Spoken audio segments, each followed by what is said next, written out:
Development के मामले में जो इंडेक्स में किशनगंज का 37वां स्थान है और सचर कमेटी की रिपोर्ट और गणतंत्र कमीशन के आधार पर यूपीए 1 की सरकार ने एक फैसला लिया कि देश की अक़लियतों और दलितों को ऊपर उठाने के लिए शिक्षा के मामले में कुछ परिवर्तन किया जाए और एएमयू की 5 शाखाएं खोली जाए। महोदय, आपको सुनकर हैरत होगी कि केरल जो विकसित है उसने 392 एकड़ जमीन देकर अलीगढ़ की पढ़ाई वहां पर शुरू हो जाती है।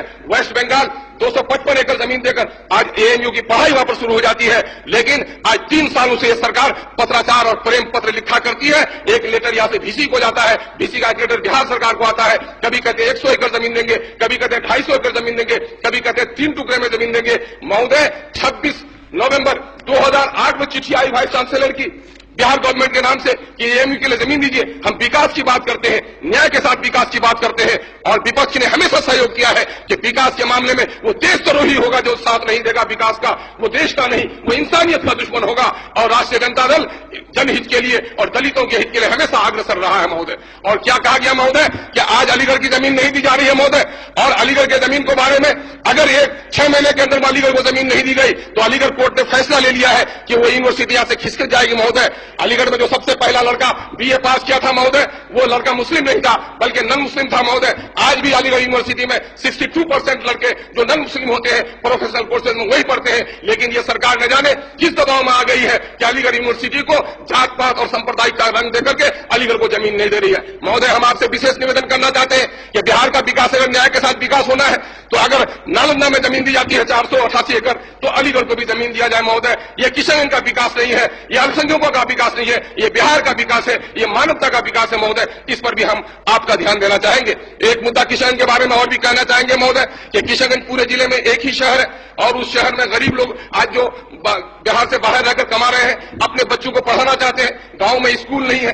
सड़कें नहीं है, हॉस्पिटल नहीं है, वो शहर के किनारे आकर कैलामनी में जमीन खरीदा, किसी ने 1 कट्ठा किसी ने 2 कट्ठा अपने बच्चों को पढ़ाने की ललक है। महोदय, लेकिन आज वो जमीन पुलिस लाइन के लिए एक्वायर की जाती है। कहीं भी शहर में 1 किलोमीटर या शहर के अंदर पुलिस लाइन नहीं बनाती। पुलिस का नौजवान हमारा प्रबल नौजवान है, उसको भी सुविधा देना हमारी जिम्मेदारी है, उसको शहर से बाहर कराया जाए और उस जमीन पर कम से कम चाहे वहां पर किशनगंज में SSB का मामला हो या पुलिस लाइन का मामला हो। महोदय, 2 मिनट कहना चाहूंगा महोदय कि वो शहर के अंदर नहीं करके बाहर करा जाए, उसके लिए हम लोग भी सहयोग करने के लिए तैयार है। महोदय, मैंने जिन बिंदुओं को उठाया है इन बिंदुओं को सामने में रखकर अगर आप चाहे तो सरकार को निर्देशित कर सकते हैं हुजूर कि यहां पर आज सिरे से बिहार में एक मरतबा फिर लैंड रिसोर्स मैनेजमेंट की जरूरत है।